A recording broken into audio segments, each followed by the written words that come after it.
What's up, guys? Episode 29 with Sean Sorensen from Devil in the Details. I haven't seen this man in a very long time. So, Sean, it's nice to have you on. What's up, buddy? It's been a long time since we've seen each other, probably years or so, wouldn't you say? When was the last time we did see each other? What were we doing? God. Well, you would have had to still be living in Omaha. Yeah. So how long's that been? What, when me and Jeff were in a band? That's probably when I saw you the most. Yeah. Let's throw it back to when we first got introduced to each other. My roommate, or I guess my best friend at the time, roommate now, was in a band with you by the name of What Dwells Within at the time. And then you guys changed it to A Sound and Sight. That we did. Jeff lives with you? He sure does.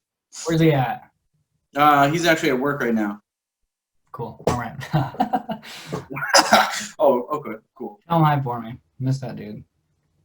Yeah, he's an interesting character. Some people love him, some people hate him.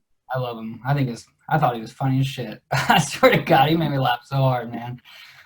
God, way back when. What was it? It's almost been, what, 8 or 9 years since The Sound and Sight? No. Not that long? How long have you been in Devil in the Details? I think Devil in the Details has been a band for 6 years. 6 years, January 1st. So me and Cody left to Sound and Sight 8 months before Devil in the Details started. Okay. So I mean, you're close, yeah. So I guess almost 7 years. You're not too far off. Jeez, man. I know it's been so long. I was thinking about that today. I was driving around. I'm like, I'm gonna have Sean on, and I was like, how long has he been in Devil in the Details? And when that band first came out, I remember going to your first show, and I was like, holy fuck, they got something here. You and Cody, and yeah, I miss being in the band with Cody. That first show was lit, dude. I mean, it was only $1, but damn, that show was packed, dude. Was it the one at Sokol? Yeah, Sokol Underground. The first dollar show that we did, and there was 450 people there. Woo! Yeah. You know how much money that is? $450. You're correct. We can do math. Yeah, that was the cool thing about, I guess, being along for the ride with you and Cody. You guys were like really tight knit. You guys were always in bands together, and you guys make great music together. Is what I'm trying to get at. Thank you. That's awesome. And now at the time, he's in a band called Dear Neighbor, and you're in Devil in the Details still. Yep. So, what have you guys been up to? Devil in the Details? Yes, sir. We do have a full record done. That's where our 2 newest singles are from. We were kind of shopping around with it, waiting to see what we could do. We do have something in the works for that I can't talk about.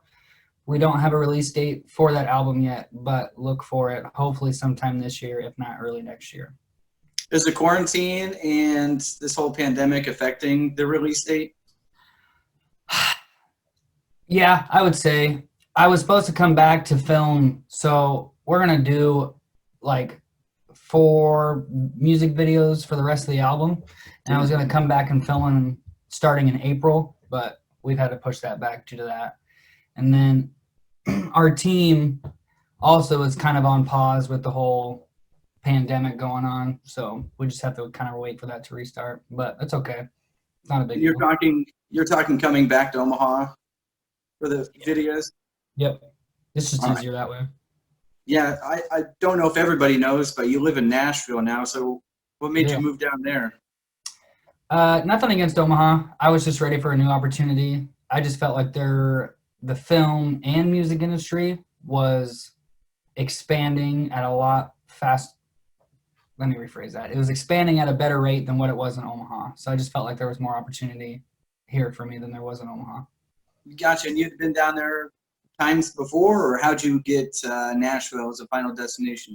The first time I came through Nashville, I was just driving down to go to my best friend's wedding. And I remember coming around I don't even know exactly where it was. I was just coming around a bend, and it just opened up to where there was just these giant hills rolling and lakes going under it. And it was probably just one of the most beautiful things I've ever seen. And as you know, I've traveled all over the country for about 10 years straight, so to me, that was a good way to figure out exactly where I wanted to live. I knew I wanted to move out of the Midwest ever since I got out of high school. So I guess just traveling multiple times on tour. Coming through Nashville, Tennessee in general was just like my favorite spot, probably out of all the like everywhere in the United States. Okay. And then we were talking earlier, you said that you work for a record label, correct? Yes. So how the heck did that all happen? I work for Big Machine Records, which is Taylor Swift's record label. What Or the heck? was her record label. So we got like Sugarland, Brantley Gilbert, the Cadillac Three, just any country artist you can think of, they're pretty much on that label. So I came down here as a freelancer, and I'm just really good at promoting myself and just going after stuff to get it, So I applied for this. It's like freelance assistance.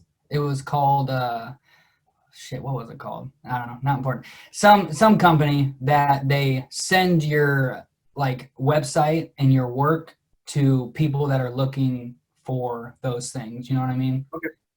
And Big Machine was looking to hire a video editor, and they just found me on with those people. So I got lucky and got a full-time job with that. Damn. And what kind of opportunities has that granted you since you've been down there? Since I moved here, I shot BTS on Monday Night Football commercial. What the heck? Yeah, I met Hank Williams Jr. on that. That was actually pretty tight. Super cool dude. I got to shoot BTS on a short film. It's called Neville Longbottom and the Black Witch, I believe. Super cool. You definitely need to check it out if you're a Harry Potter fan. It's a good backstory on Neville Longbottom. And then I got the job at the record label, and that's full time. I work like 50 hours a week, if not more. I shoot a lot on location, and it also gave me the chance to be a director and like full-time video editor. So I'm just doing I do sizzles, music videos, commercials for them, just a lot of their social ads too. So. Gotcha. And that kind of correlates back to your own videography, back to your own music videos. Yeah, for sure. It definitely helps my skill, and it's like just working on it every day, making myself better as much as I can. I still have a lot of growing to do, but I definitely appreciate the opportunities given to me. Right. Probably saves you a little bit of money, being that you got to be the one to shoot it. Sometimes we spend we still have like $1,000 to $2,000 budget for our music videos minimum that we like to do, and that's like for casting, location, crew. Like last time we hired Brooke, who's a great makeup artist. She's fantastic, and she really helped bring our music video Sleep together by dressing up our actor. So and then lights and stuff like that. So we definitely don't just do it as cheap as possible. We have done it as cheap as possible, I will say that, but so. What was the cheapest video you think? Was it Live to Tell, your very first one? No. No? No. We had to pay Randy for that one. The cheapest ones, I will say, is an era from Gloomy Days to Hello Depression. All cheap as fuck. Free. So. God dang. It's been a long time since we've seen Randy, too. Randy's out doing the damn thing. Holy shit. Yeah, he's out in Denver. He's killing it. He's still going on tour and stuff. Would that be something you would strive for, I guess, after music? I've done the touring photographer and videographer. I went on a Warped Tour with just a catering band and follow them every day and stuff. It's not bad, It's not my cup of tea. I'm not gonna lie to you. I will do if I was freelancing again and needed the work, I would do it, but I would rather not do it. I'd rather do performance, full music videos, and my goal is to get into short films, commercial shoots, and hopefully one day full-length films. All right. We'll see. Good answer to that. You know what? I guess I'm not familiar with what most videographers do or what the ambition is. So to hear that from you, everybody's got their own cup of tea. I think it depends just on the videographer. I have a lot of friends that are full-time touring videographers. The work of Johnny, he's so good. Amber, and then Randy, and then a couple others, and they love it. They love being on the road. I think if I hadn't already toured for 10 years with a band, I would love it a lot more than what I do. But yeah, and I don't want to make it sound bad like I don't like doing it. I definitely love doing it, but I think at where I'm at in my life right now, I'd rather stay stationary. Fair enough, fair enough. And I guess being that this is the most common theme about everything we hear right now, how has the quarantine affected your band besides recording? Like, obviously you can't tour. You had River Riot planned. Yeah, we have another show that's unannounced right now for Omaha that's still booked and hasn't been canceled or pushed back. Honestly, like it hasn't stopped the momentum of our band at all because luckily we already had our record done. So like I write my ideas out, record demos here at home, and I'll send them to Aaron, who is way better at doing recordings. Like that's his ambition. Like he is really good. He has a good ear for it. He'll tell me first if he likes the song. If he doesn't like the song, he'll just tell me to go fuck myself, which is totally cool. Right. But if he does like the song, you know, like he has a good twist on it, and then he'll put his touch on it, and we just keep writing back and forth. So like, yeah, honestly, like it hasn't really slowed us down, besides the fact that we haven't been able to plan our music video shoots. Gotcha. And rolling back to the Omaha days, would you say you guys play more or less shows now? We play less shows now. Less shows. And is that a strategic thing? Yes. So I'm sure you've seen me post about this. I preach this to all the bands, but I do not believe in playing a ton of local shows a year. And I know there's probably a lot of people that would disagree with me on that, which I totally understand. And it's really what your band's going for. I think if you're a new band, there's nothing wrong with playing a ton of shows. From my experience, there's not a benefit to it. The touring bands that you're trying to play with, 9 out of 10 times, they're not going to remember or care about you to put you on any more shows or try to get you on tours or whatever. I feel like if you play at minimum once every 2 months, you're going to see that draw that makes it worth playing. Gotcha. We play every 4 or 5 months, which is probably a little too long. But since we have been recording and trying to put out a full length, we don't really have a ton of material to keep people coming back. So we just play, like I said, that time frame right now, and that usually keeps our attendance pretty good. Now with the focus, or I guess with you being in Nashville, the rest of the band's here in Omaha, correct? So the only people that are still in Devil in the Details are me and Aaron Koenig. Okay. So we write and do everything for the band. We do have other members, though. We have Dylan Luttrell, who plays bass for us live. Love Dylan. He's a great dude. We have Danny Castile from Kansas City, who plays lead guitar now. And he's like a part of the band. He is in the band, but he doesn't write music as of right now, and he doesn't record music as of right now. The next time we go to record an album, he is going to come with. And I can't say if he's going to record anything. That's not up to me. That's up to Aaron. But yeah, so Matt did just start replaying with us recently. Right. We were hiring a drummer, as you saw in the last music. I don't know if you've seen our music video, but in our last music video, we had to hire a drummer. Gotcha. I was kind of curious. Speaking of that music video, I was watching it and I'm like, can't really tell who that is because, as you know, this band was based in Omaha. Obviously, I knew all the members to begin with. So right. That leads me to a question here. With you saying that you and Aaron are the ones that write everything, when a member leaves, you kind of feel like a sense of freedom as far as the writing process goes. You don't have to run it by another person. That's a good question. Yes, for sure. I will say yes for sure.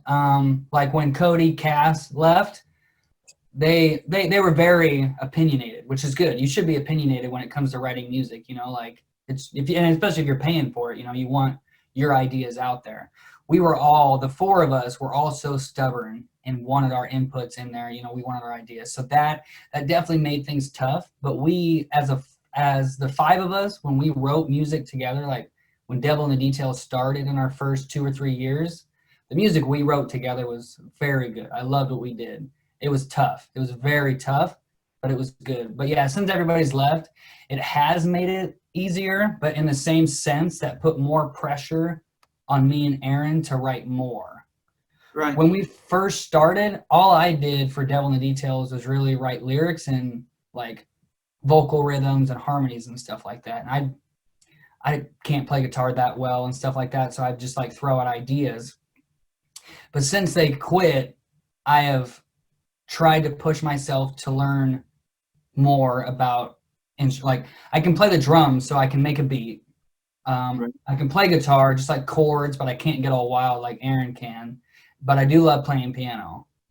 So I write a lot of stuff off piano and then go off there. So I'm going to make a very generous comparison, and you better take it as a compliment. You are, it sounds like you're the Rev of the band, like from Avenged Sevenfold. Oh, fuck. Aaron's going to beat the crap out of you. Does I he don't know hate? about that, but I appreciate the compliment.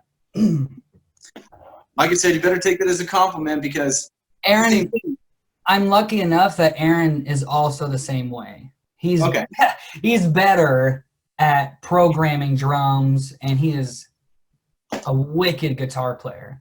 And his ear for music is unique, and that's why I push him very hard to just keep driving and keep getting better at what you're doing.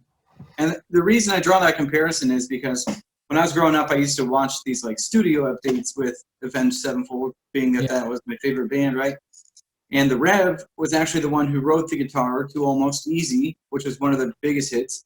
He wrote the piano to the song. He wrote the drums to the song. Yeah. Like that guy was a mastermind of music. Yeah. Yeah, for sure. R.I.P. He was a great musician.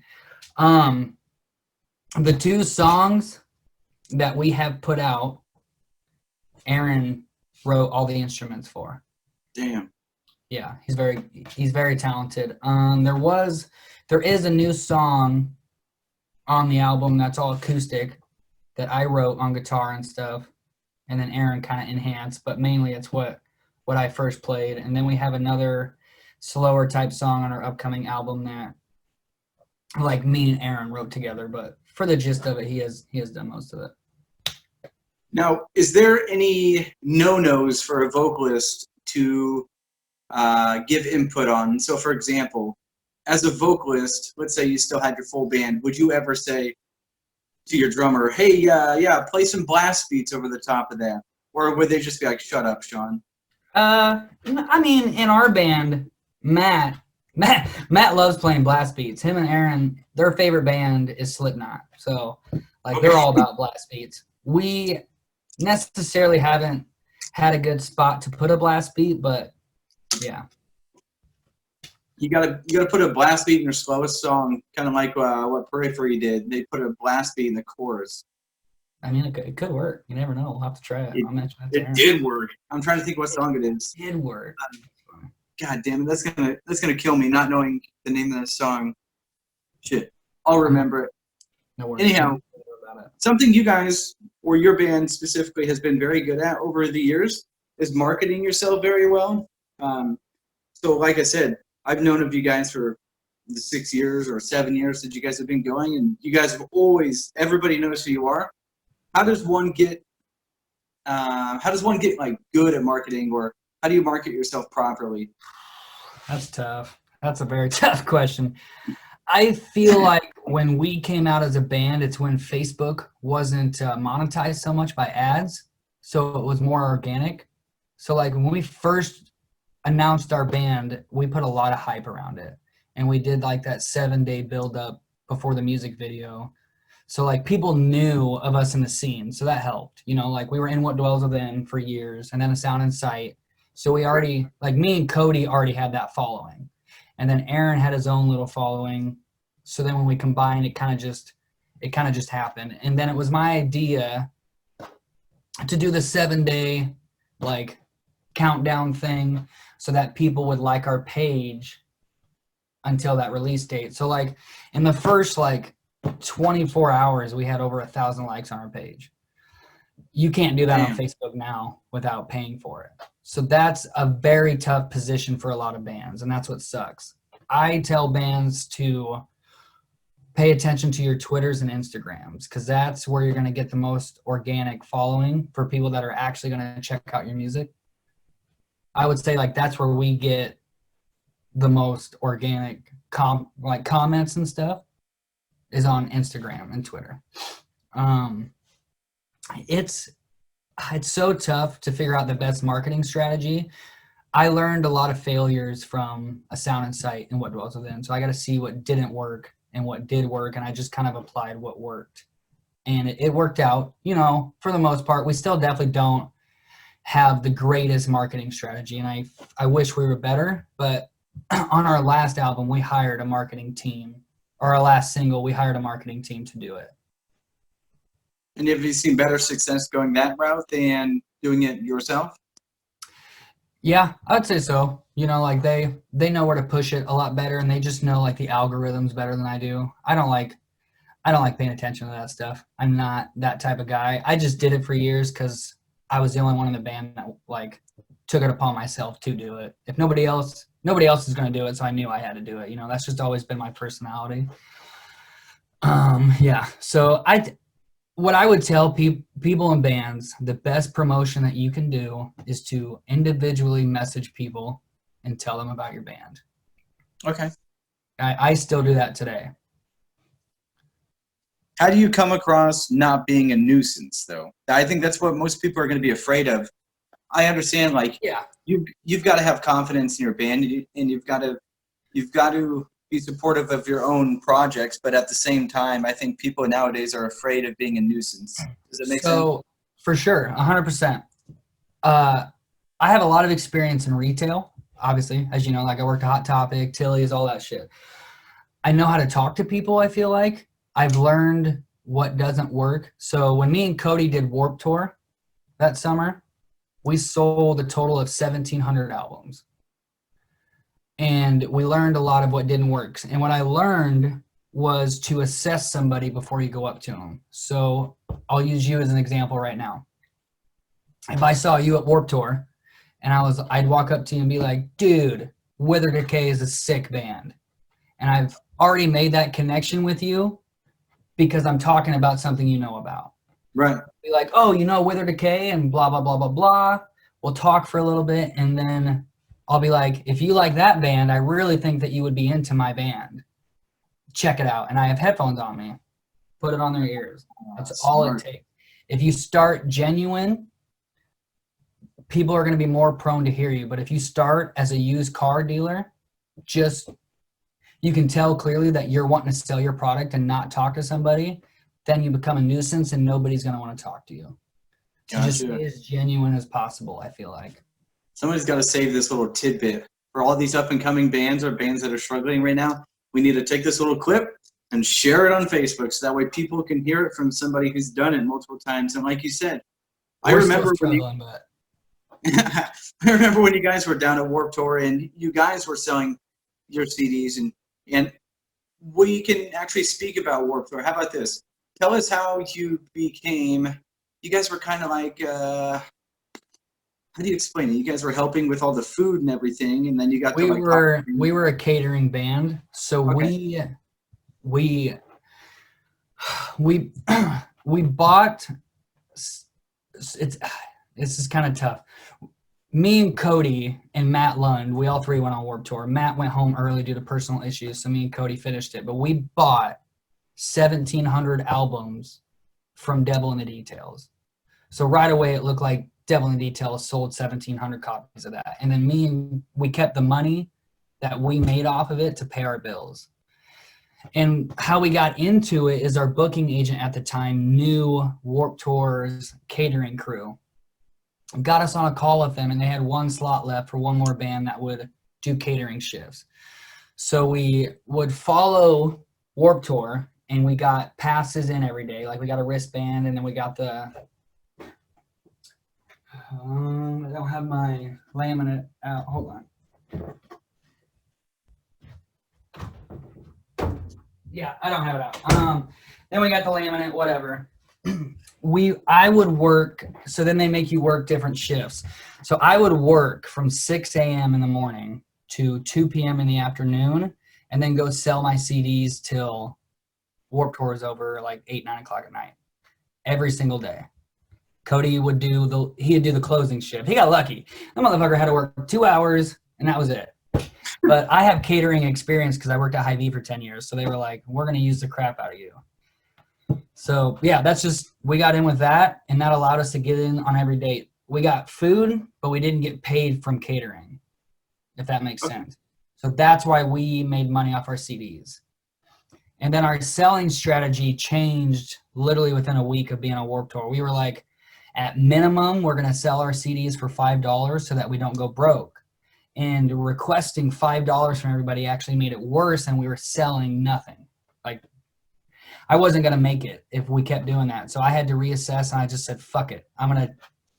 What I started saying to people, I was like, it's free will donation. Give whatever you want. The minimum I can take is $1 because that's what it costs each CD to print.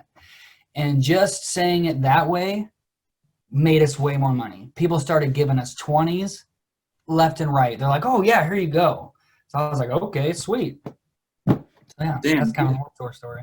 good thinking on you. I even noticed that with my Pizza Hut. We'll draw it back to my job, right?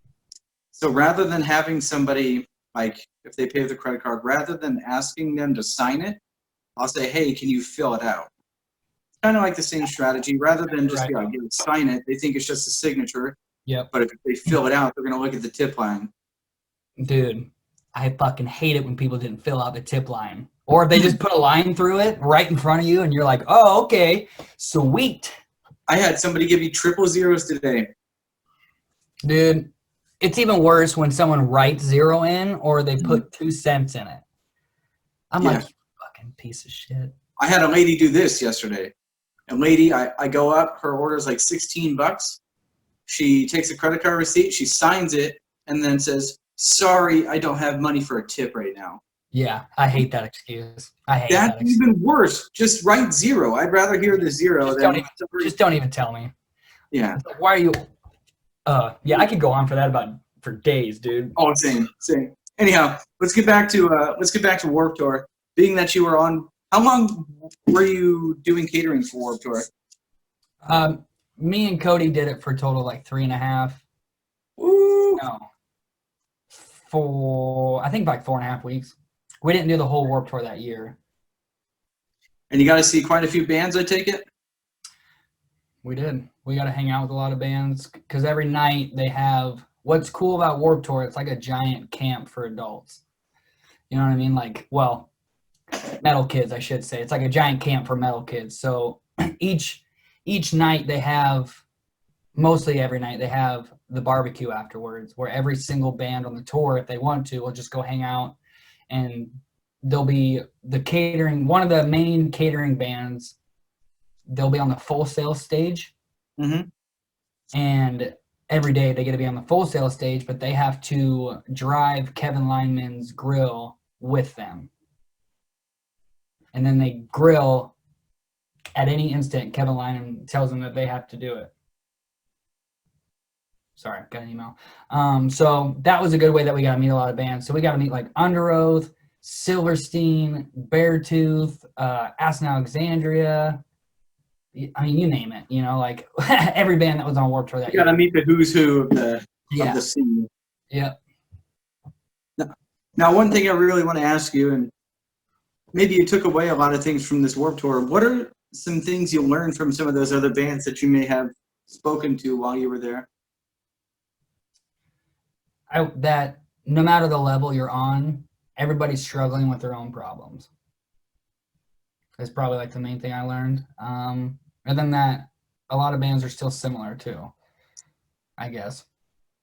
And I also learned that there's a lot of more better bands than us out there. So.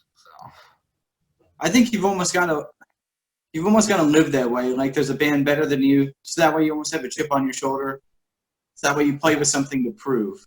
Does that make sense? Yeah, for sure. I'll say there's been shows where I've like I feel like I will go extra hard just to like prove something, but for the most part, I've never really felt that way about playing live. You know, like playing live has just been a good outlet for me.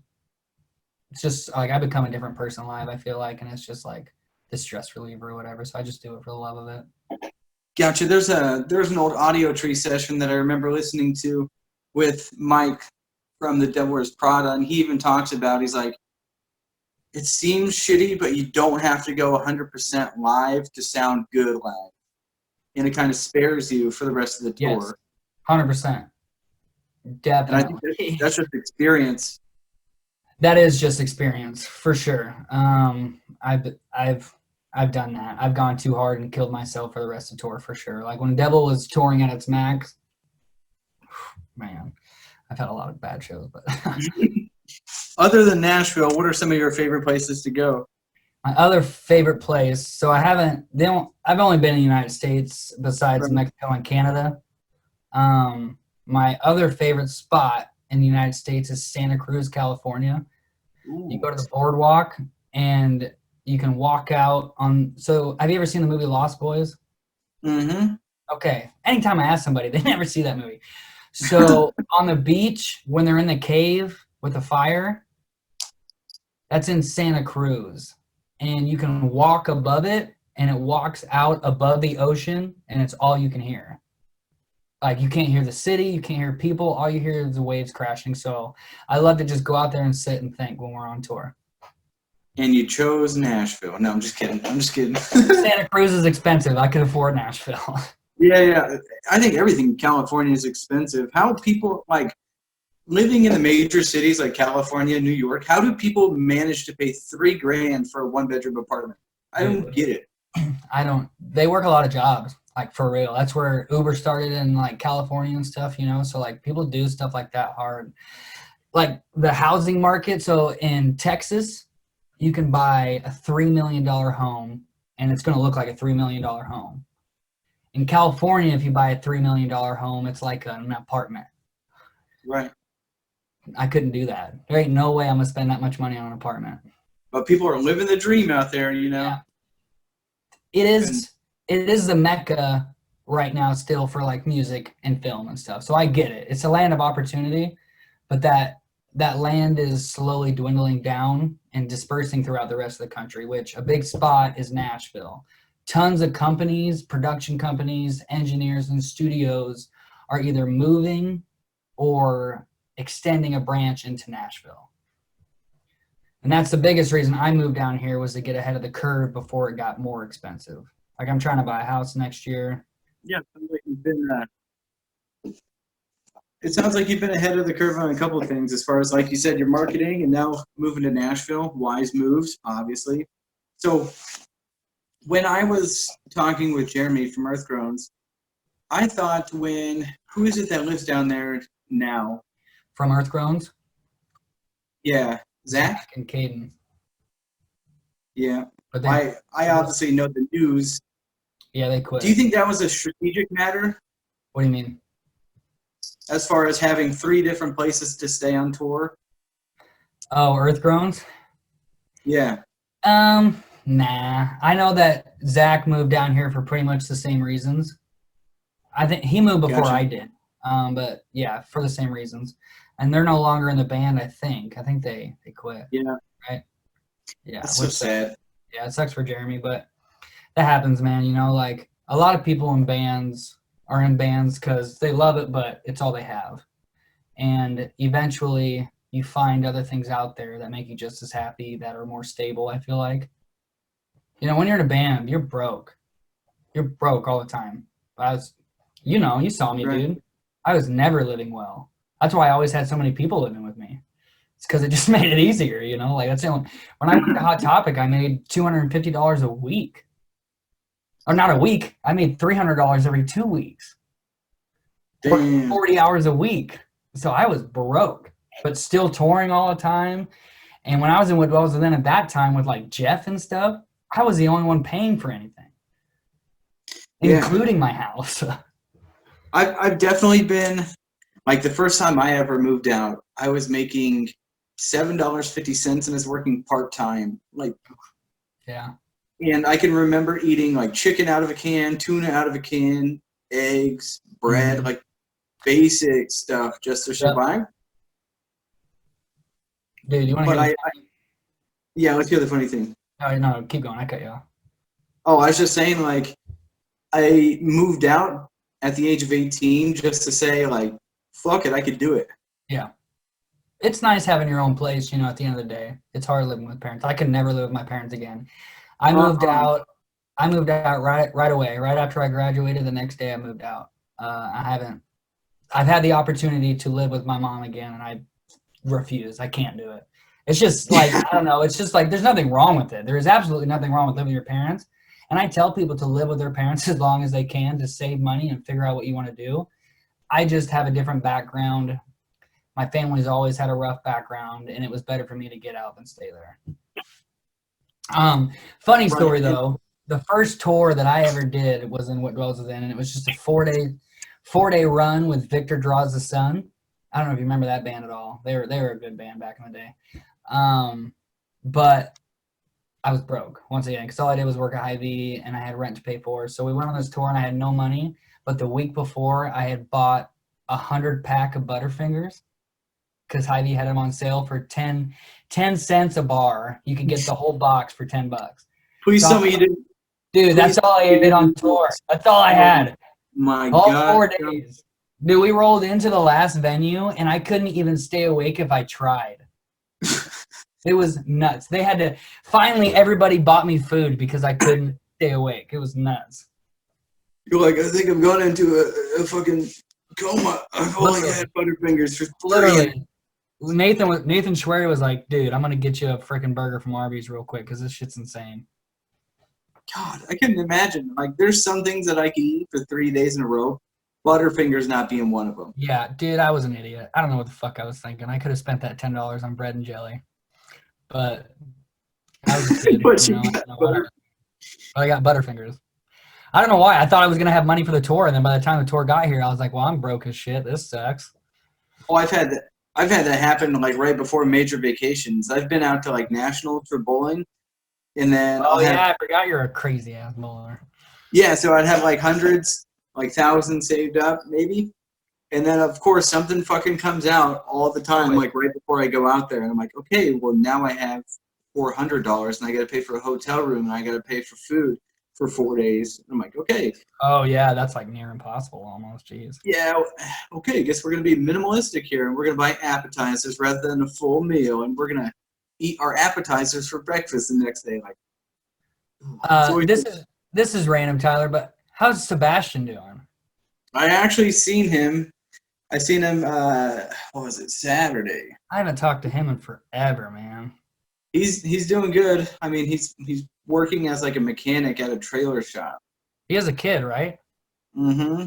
How old's his kid now? Like 5? 5 or 6, yeah. That's crazy. We'll talk about that more off air. How about that? Cool. But I just hadn't talked to him in a while. I miss that dude. He's cool. Yeah, he's doing good though. I mean, every time I see him, he's in a good mood. Good. That's awesome. He gets to work with his friends, so that's always a bonus. You know. Nice. That's awesome. We'll go over a few more things, and then we'll get you out of here. How about this?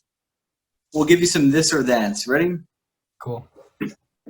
We'll go outdoor venue or indoor venue. I think it would depend on the venue, but I'd probably pick an indoor venue. Indoor venue. Better sound. Okay. All right. Best venue or favorite venue that you've played?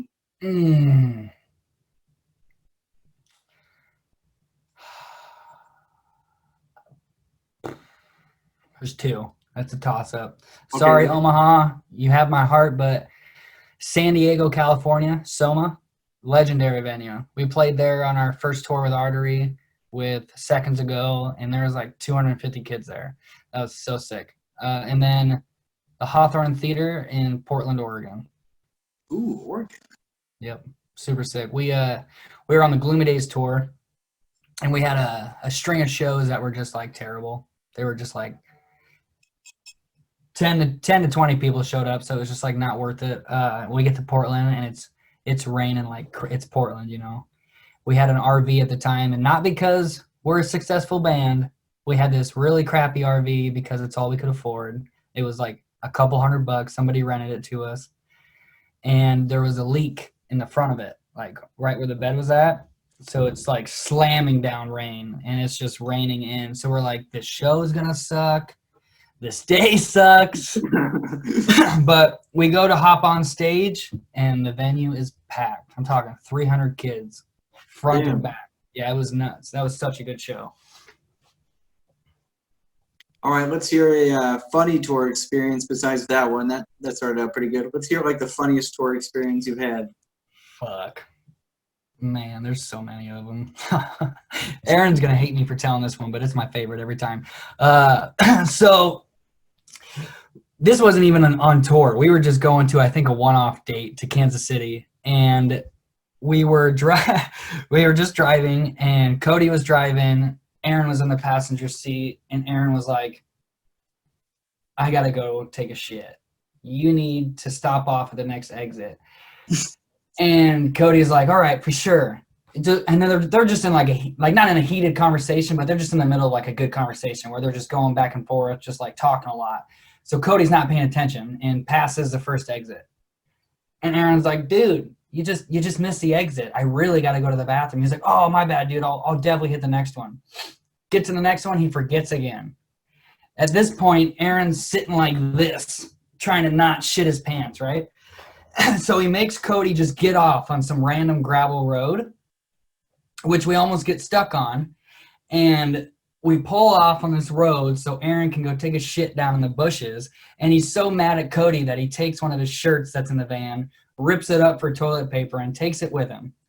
And he probably goes like a good 60 feet down in this field for some reason. He goes behind some bushes. You know, it's all normal. They're like, okay, that's cool. You know, like whatever. We've all done that. And all of a sudden we're just talking. You see Aaron just pop out from over this bush. And apparently he had taken a crap right where he needed to walk to get out. So he thought jumping over the bush would be a good idea that he just shit behind. So he goes to jump over the bush. Motherfucker gets stuck in the bush. So we're all looking down this hill, and Aaron's stuck in the air in the bush like this, trying to fucking get down. I'd never laughed so hard in my entire life, dude. I swear to God. That was the funniest thing I've ever seen. We got the only thing that would have been funnier is if he fell back in his own shit. Oh, I said that. That's very funny. Oh my God. Yeah, we got. Oh my God. Like that. All right, next time I see Aaron, first of all, next time I see Aaron, I'm not gonna give him a shirt because we all know what he's gonna use a shirt for. Yep. In fact, I have given him a shirt before. Off my back is a Pizza Hut shirt. Why? I don't know. He asked for it. He definitely still doesn't have it. No, we were out on Lookout one day, and we were just talking. He's like, man, I'm trying to get like all these pizza places shirt. I got a Domino's hat. And he goes, do you have any other Pizza Hut shirts? And I think I had just bought merch, and I was like, yeah, I'll just give you this one. Dude, I took it off in the venue and just gave it to him. Dude, I lived with him at that time, and he came home with a Pizza Hut shirt, drunk as fuck. I was like, what are you doing? And he's like, I don't know. This guy just gave me this Pizza Hut shirt. It's fucking funny. Perfect. Okay. Sean, one last thing. Well, actually two last things. Does that make sense? No rush, dude. I'm in no hurry. Okay. Best advice for up-and-coming bands, or maybe some bands that are out there now, being that you've been touring for, 9 years almost? I've been touring. It's 2020. Yeah. Yeah, 10 years.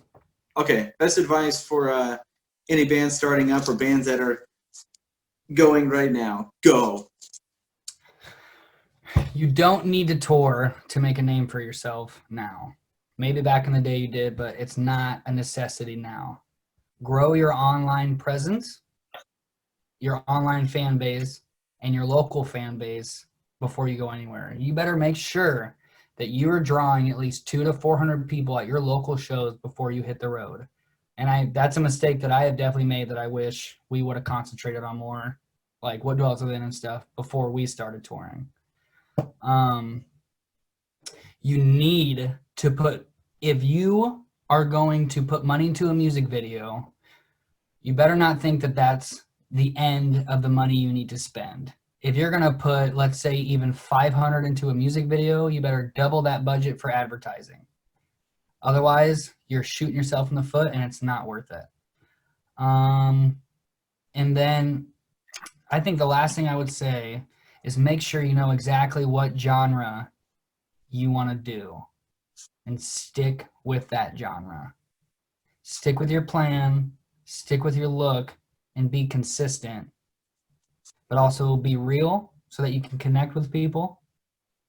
Yeah, I don't know. That's probably. Oh, and then have stuff for sale at shows. Man, how so many times have I seen local bands playing shows with no merch, not even a sticker to let people know who they are, and they expect people to remember who they are. That is a huge pet peeve of mine. So that's what I would say. Fair. Good advice. Now, last thing here, plug anything that you got to plug. You said you have new music coming out. Obviously, you guys have merch, but maybe somebody listening doesn't know that. So let us know where we can find you guys at. We are on just devilindthedetails.storeenvy.com. We just have a couple of shirts up right now. We are going to be coming out with a new merch line, like with River Riot and stuff, and we'll put that online. We're obviously on Spotify, Apple Music, like we're everywhere. You can find. Apparently, we're on the iHeartRadio app. I didn't even know how we got on that, but we got on that somehow. Yeah, that's all I'd say. Check us out. All right. Perfect, Sean. It's nice talking to you again. Nice seeing you. Obviously, I've seen you before this. I can't really see you now, but it was nice talking to you. Nice seeing you again. And until next time, peace. Peace, buddy.